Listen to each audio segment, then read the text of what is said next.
గత ఎన్నికల్లో విజయం తమదేనంటూ అతి విశ్వాసంతో ముందుకు సాగిన వైఎస్ఆర్ కాంగ్రెస్ పార్టీ అధ్యక్షుడు వైఎస్ జగన్మోహన్ రెడ్డికి ఫలితాలు చేదు అనుభవాన్నే మిగిల్చాయి. కొద్ది శాతం ఓట్ల తేడాతో జగన్ అధికారానికి దూరం కావాల్సి వచ్చింది. గతంలో చేసిన తప్పులను వచ్చే ఎన్నికల్లో చేయబోనని వైఎస్ జగన్ ఇప్పుడు మాట్లాడుతూ ఉన్నారు. గతంలో ఆయన చేసిన తప్పులేమిటనేది ఇప్పుడు చర్చనీయాంశంగా మారింది. వైఎస్ ఇమేజ్ తన తండ్రి వైఎస్ రాజశేఖర్ రెడ్డికి ప్రజల్లో ఉన్న పలుకుబడి తనను గెలిపించి తీరుతుందని వైఎస్ జగన్ గత ఎన్నికల్లో గట్టిగా నమ్మారు. వైఎస్ అమలు చేసిన ప్రజా సంక్షేమాలు పథకాలను ఆయన ప్రచారానికి ఎక్కువగా వాడుకున్నారు. అయితే ప్రజలు దాన్ని ఏ మేరకు తీసుకున్నారనేది తెలియదు కాదు. అయితే గత కొన్నాళ్లుగా ఆయన దివంగత మహానేత వైఎస్ రాజశేఖర్ రెడ్డి అంటూ చేస్తున్న ప్రసంగాలకు స్వస్తి చెప్పినట్లు కనిపిస్తున్నారు.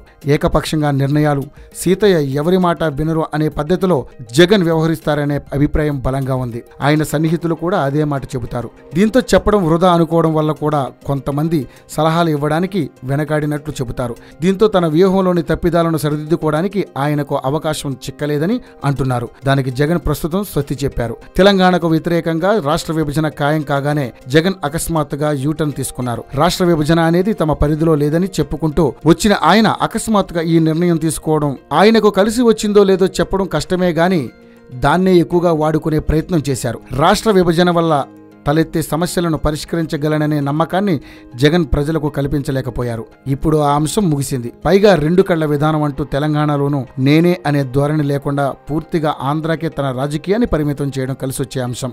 జగన్తో కలిసి ఎన్నికల్లో పోటీ చేయడానికి అప్పట్లో బీజేపీ ముందుకు వచ్చినట్లు చెబుతారు. అయితే ఆ ప్రతిపాదనను జగన్ కొట్టిపారేశారు. ఒంటరిగా పోటీ చేసి గెలుస్తానని అతి విశ్వాసం కారణంగా ఆయన బీజేపీ కాదన్నారని చెప్పవచ్చు. అది పెద్ద పొరపాటే అయింది. మరోవైపు ప్రధాని అభ్యర్థిగా నరేంద్ర మోడీని బీజేపీ ముందుకు తెచ్చిన అంశాన్ని తెలుగుదేశం పార్టీ అధ్యక్షుడు నారా చంద్రబాబు నాయుడు అందిపుచ్చుకున్నారు. బీజేపీతో పొత్తుకు సిద్ధపడ్డారు.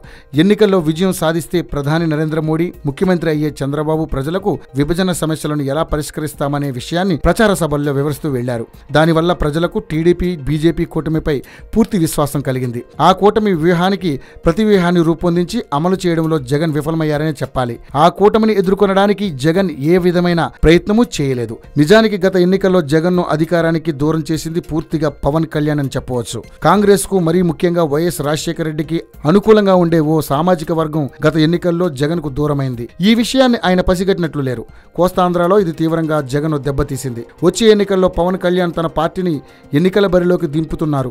పైగా వామపక్షాలు ఆ పార్టీతో జతకట్టే అవకాశాలు కనిపిస్తున్నాయి.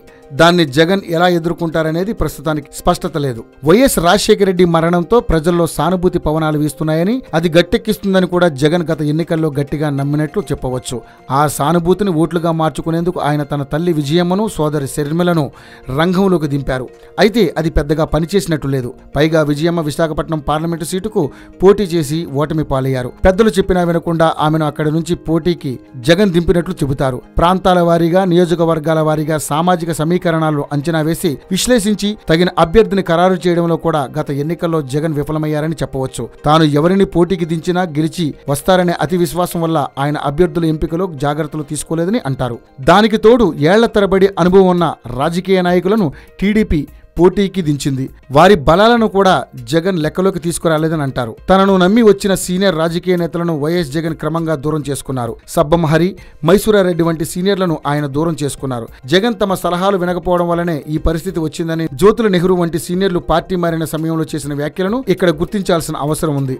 రాయపాటి సాంబశివరావు, కావూరు సాంబశివరావు, జేసీ బ్రదర్స్ వంటి సీనియర్లు పార్టీలోకి వస్తామంటే జగన్ తిప్పికొట్టినట్టు చెబుతారు. జగన్ జేసీ బ్రదర్స్ ను తీసుకుని ఉంటే అనంతపురం జిల్లాలో వైఎస్ కాంగ్రెస్ పార్టీ నష్టపోయి ఉండేది కాదని అంటారు. రాయపాటి సాంబశివరావు, కావూరి సాంబశివరావులను తీసుకుని ఉంటే చంద్రబాబుకు బలాన్ని సమకూర్చిన ఓ సామాజిక వర్గం ఓట్లను వైసీపీ చీల్చి లాభపడి ఉండేది. గత ఎన్నికల్లో విజయమ్మను విశాఖ పార్లమెంటు సీటు నుంచి పోటీకి దించడం ఎంత పొరపాటో, షర్మిలకు ఎన్నికల్లో పోటీ చేసే అవకాశం కల్పించలేకపోవడం అంతే పొరపాటు అని రాజకీయ విశ్లేషకులు అంచనా వేస్తున్నారు. షర్మిలను కావాలనే జగన్ పక్కన పెడుతున్నారనే అభిప్రాయం అప్పట్లో ప్రజలకు విస్తృతంగా వెళ్ళింది. పార్టీలో రెండో పవర్ సెంటర్ తయారవుతుందనే భయంతోనే షర్మిలను దూరం పెట్టినట్లు ప్రచారం సాగింది. ఈ లోపాన్ని జగన్ గుర్తించి సవరిస్తే 2019లో జయకేతనం ఎగరవేయడం జగన్కి పెద్దగా కష్టం కాకపోవచ్చు.